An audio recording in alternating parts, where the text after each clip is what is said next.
ये कहानी है साल 1193 की, जब भारत में एक ऐसे इंसान ने कदम रखा जिसके लिए गए कुछ डिसीजन से भारत आने वाले सैकड़ों सालों तक जूझने वाला था और आज तक जूझ रहा है।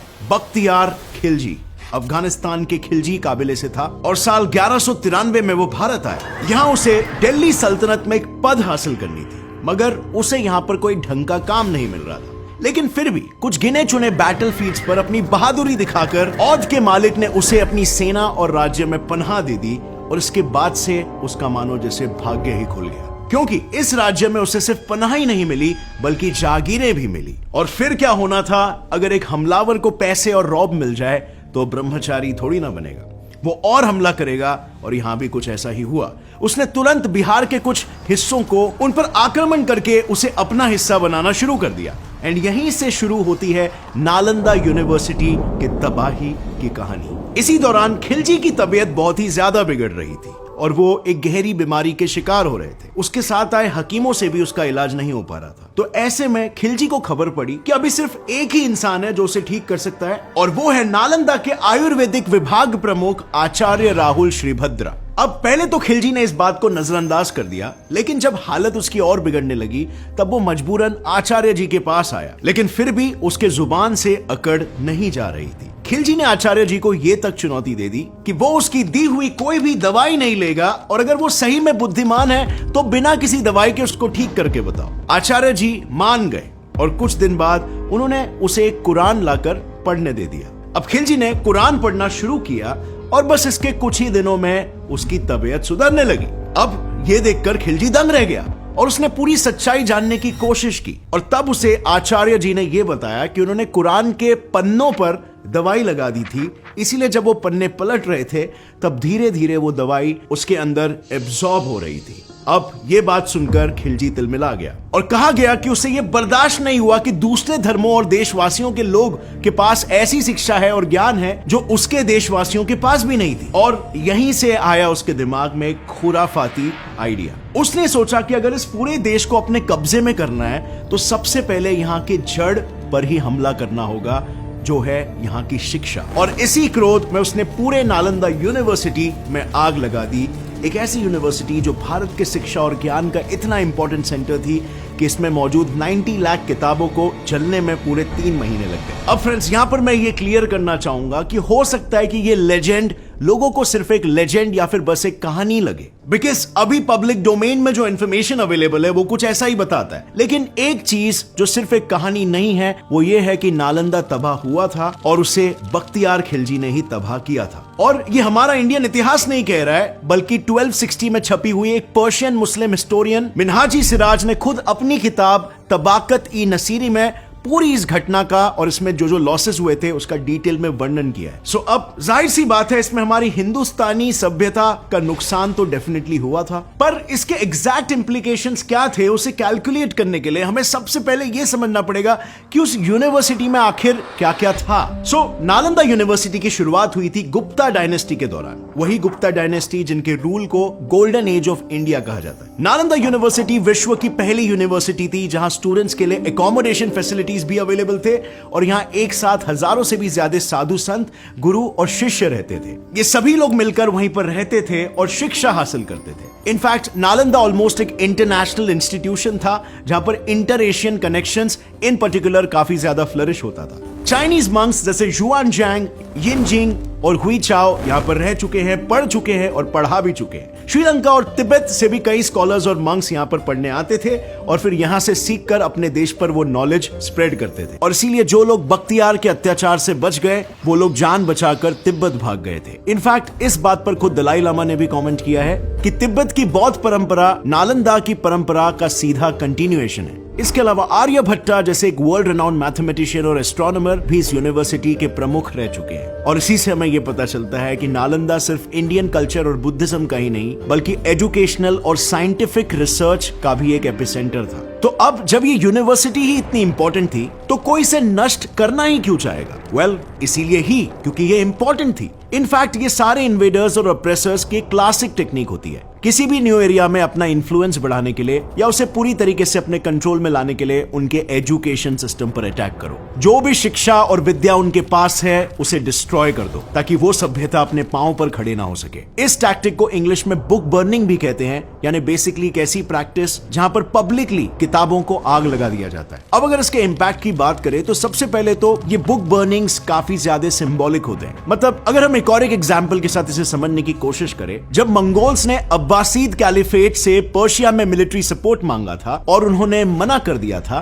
तब मंगोल्स ने बगदाद में घुसकर पूरे शहर को तहस महस कर दिया। लेकिन उसके साथ मंगोल्स ने बगदाद हाउस ऑफ विजडम, जो वहां का एजुकेशन हब था, उसे भी तबाह कर दिया। अब आज के तारीख में इराक और ईरान कितना एडवांस्ड होता अगर वो हाउस ऑफ विजडम तबाह नहीं हुआ होता था, इसकी आप कल्पना लगा सकते हो। क्योंकि दुनिया भर के स्कॉलर्स हाउस ऑफ विजडम में आते थे और वहां पे अपना नॉलेज शेयर करते थे, और उसी पीरियड को हम इस्लामिक गोल्डन एज भी कहते हैं जब ये सब होता था। अब मंगोल्स ने, ऐसा कहा जाता है कि टिग्रिस नदी में इतनी किताबें फेंकी थी कि डूबी हुई किताबों का एक पुल बन गया था। अब इसका नतीजा क्या हुआ? वेल, कुछ ही सालों में इस्लामिक गोल्डन एज खत्म हो गया और पर्शिया में मंगोल रूल शुरू हो गया। क्योंकि ऑब्वियसली इससे एक सोसाइटी में नॉलेज के नी कैप्स ही डिस्ट्रॉय हो जाते हैं और उस सोसाइटी की ग्रोथ हैम्पर हो जाती है। और इसीलिए खिलजियों और मंगोल से लेकर जर्मन नाजीज और ब्रिटिशर्स सभी ने इस टेक्निक को यूज किया है। नाजी जर्मनी में हर वो बुक जो नाजिज्म के खिलाफ जाती थी या फिर ज्यूइश लोगों द्वारा लिखी गई थी, उसे जला दिया गया था।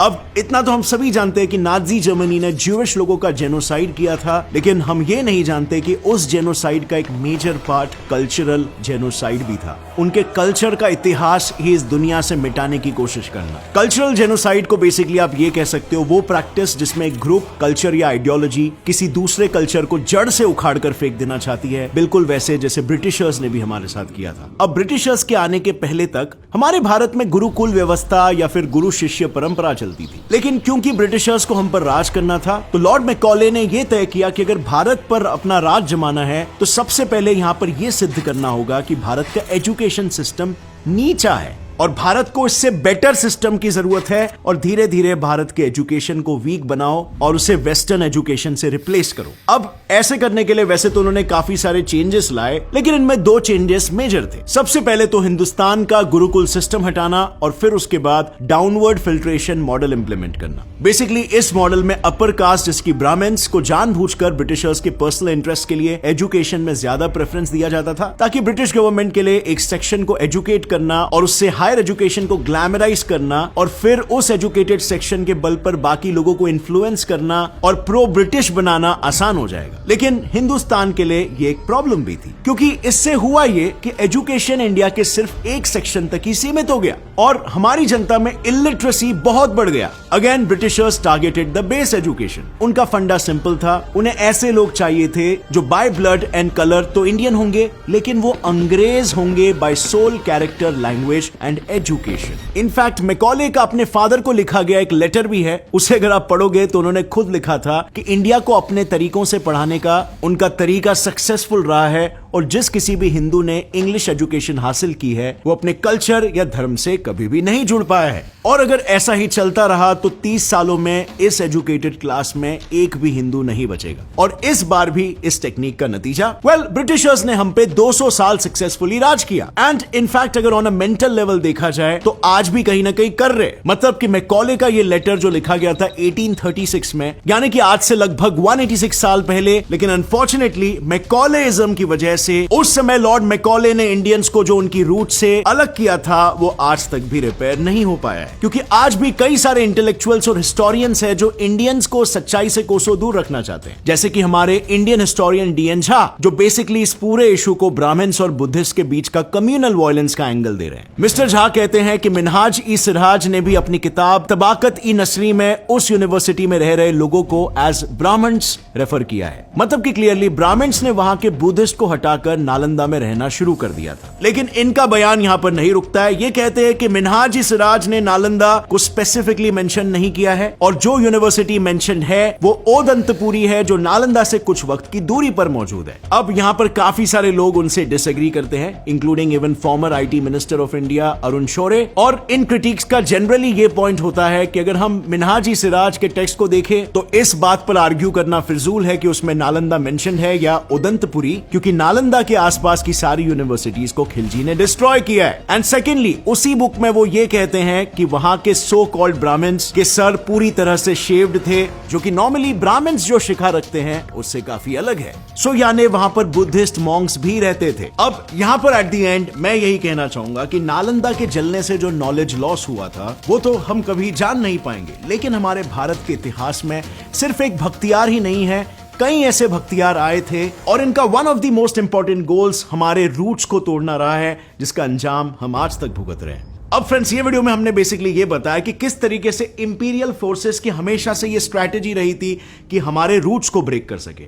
बट यहां पर आपको ये बात भी ध्यान में रखना है कि रूट्स से वापस जुड़ने के चक्कर में आपको इरैशनैलिटी में बिलीव करना स्टार्ट नहीं कर देना है, जस्ट बिकॉज वो हमारे रूट्स से हमें कनेक्ट करता है। सो यहां पर अगर पुराना नॉलेज कुछ भी है या पुराने कल्चर का कोई पार्ट है वो जो कि आज के मॉडर्न जमाने के हिसाब से रेलेवेंट है और आज के जमाने में हमारी लाइफ्स को इंप्रूव कर रहा है, हमारे सोच को सही डायरेक्शन दे रहा है और एट द सेम टाइम हमें यूनाइट कर रहा है, तो उन चीजों को रिवाइव करना हमारा फर्ज होना चाहिए। सो आपको क्या लगता है? अगर इस वीडियो से आपको कुछ भी नया सीखने मिला, एक लाइक जरूर ठोकना। Get set fly fact channel को अभी सब्सक्राइब कर लो और बेल नोटिफिकेशन दबाओ ताकि आगे आने वाली हमारी कोई भी वीडियो की अपडेट आप मिस ना कर सको। See you next time friends, till then as always stay curious, keep learning and keep growing. जय हिंद।